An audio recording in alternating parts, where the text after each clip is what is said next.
Hello class, आपकी जो worksheet है ईएमसी की बेटा आपको फुल फॉर्म पता चल गई होगी क्या होती है, क्योंकि आप काफ़ी वीक से ईएमसी की वर्कशीट कर रहे हो। तो बेटा ईएमसी की वर्कशीट की फुल फॉर्म होती है एंटरप्रेन्योरशिप माइंडसेट वर्कशीट। ठीक है बेटा, आप 8 तक पढ़ते आए हैं हैप्पीनेस, अब आपका 9 to 12 जो हो जाता है वो होता है ईएमसी। इसमें बेटा आपको अपना नाम फिल करना है, टीचर का, आपकी क्लास मेंशन करोगे। ठीक है, और ये आपकी जो है ईएमसी की 10वीं वर्कशीट है। ठीक है, इससे पहले आपकी 9 वर्कशीट हो चुकी हैं। तो देखिए बेटा, आपका जो टॉपिक है इसमें वो है अंडरस्टैंडिंग अदर, यानी कि दूसरों को समझना का पार्ट 2। पिछली वर्कशीट में आपने देखा था बेटा कि हमने अपनी फैमिली के कुछ सदस्य या दोस्तों को समझने के लिए अलग अलग तरह के क्वेश्चन किए थे और उन्हीं की सहायता से दूसरों को समझने का महत्व यानी कि इम्पोर्टेंस और तरीका आजमाया था।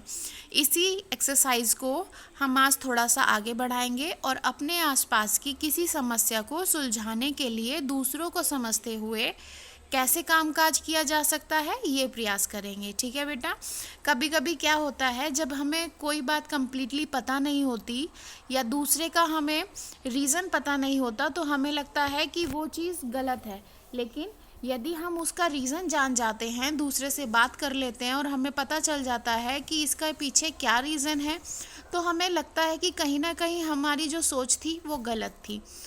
तो बेटा, इसका जो फर्स्ट स्टेप है आप उसको देखिए ज़रा।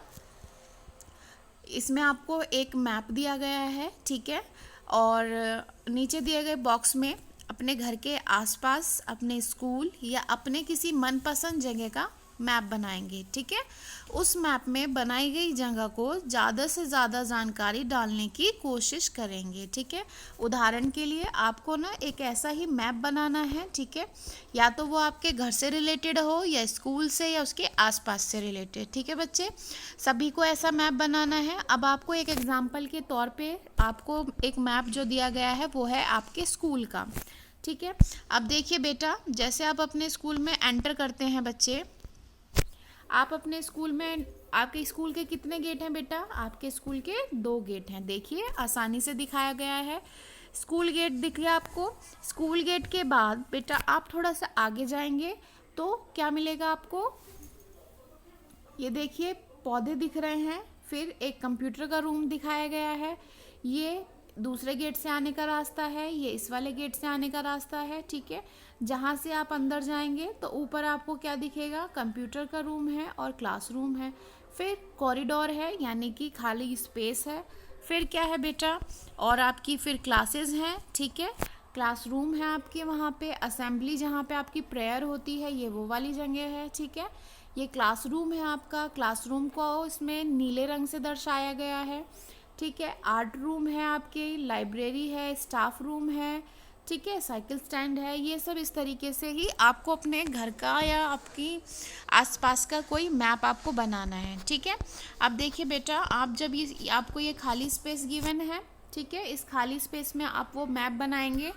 ठीक, अब उसमें क्या करेंगे, उसमें आपको ना 2 कलर चूज़ करने हैं। ठीक है, एक तो होगा आपका ब्राइट स्पॉट, दूसरा होगा हॉट स्पॉट। ठीक है, अब इस मैप में क्या करेंगे, हरे रंग की बिंदी से ब्राइट स्पॉट बनाएंगे। ठीक है, और काले रंग की बिंदी से हॉट स्पॉट बनाएंगे। ठीक है, और ये आप अपने जो अनुभव होंगे यानी कि एक्सपीरियंस होंगे या ऑब्जर्वेशन के आधार पर आपको बनाना है कि आप कौन से स्थान को काले रंग से दर्शाएंगे और कौन से स्थान को हरे रंग की बिंदी से दर्शाएंगे। तो अब देखिए, इन रंगों का भी अलग अलग महत्व है, मतलब है। तो जो ब्राइट स्पॉट होगा यानी कि ग्रीन कलर से आपको कौन सा वाला एरिया करना है कि आपकी चुनी हुई जगह की अच्छी बातें, जैसे कि खेलने के लिए खूब सारी जगह है या साफ़ सुथरे टॉयलेट हैं एवं सुरक्षित स्थान हैं। ठीक है, इस तरीके से। और हॉट स्पॉट में आप वो दर्शाएंगे कि आपकी चुनी गई चीज़ों की वो बातें जो आपको पसंद नहीं है, कि गंदगी, गंदा होना, रात में अंधेरा होना या अनसेफ प्लेस होना। ठीक है, आपका जो अच्छा पोर्शन है आप उस अच्छे पोर्शन को दर्शाएंगे ग्रीन से, और जो आपका अनुभव कहता है कि वो गलत है तो उसको आप दर्शाएंगे काले कलर से। ठीक है बेटा, अब क्या करना है आपको थर्ड पॉइंट में आप क्या करेंगे, अपनी हॉट स्पॉट की सूची से किसी एक मुद्दे को चुन लें जिस पर आप काम करना चाहेंगे। इस मुद्दे को चुनने के पीछे आपका क्या कारण है, आपको एक सूची दी हुई है, ठीक है। अब आपने वो जो हॉट स्पॉट चुना है वो किस रीज़न से चुना है, ठीक है, आपको बताना है। आप उदाहरण के तौर पे समझ लीजिए, यहाँ पे आपको सूची दी गई है हॉट स्पॉट की, क्योंकि आपको स्कूल का मैप दर्शाया गया है तो स्कूल से ही रिलेटेड आपको सूची दी गई है, ठीक है। उदाहरण के लिए इसमें क्या है, स्कूल में मिड डे मील की बर्बादी। आप सभी को पता है मिड डे मील कितना वेस्ट होता है, किसी को इतना ज़्यादा मिल जाता है, किसी को कम मिल जाता है, कोई फेंक भी देता है और कोई बेचारा भूखा रह जाता है। तो अब देखिए आपने ये प्लेस अगर चूज़ कर ली फॉर एग्जाम्पल, तो इसमें देखिए क्या बताया गया है, बच्चों को जो विभिन्न कारण हो सकते हैं, बच्चों को खाना पसंद नहीं आता, वो वेस्ट कर देते हैं। बच्चे जितना खा सकते हैं उससे अधिक खाना अपनी थाली में लेते हैं।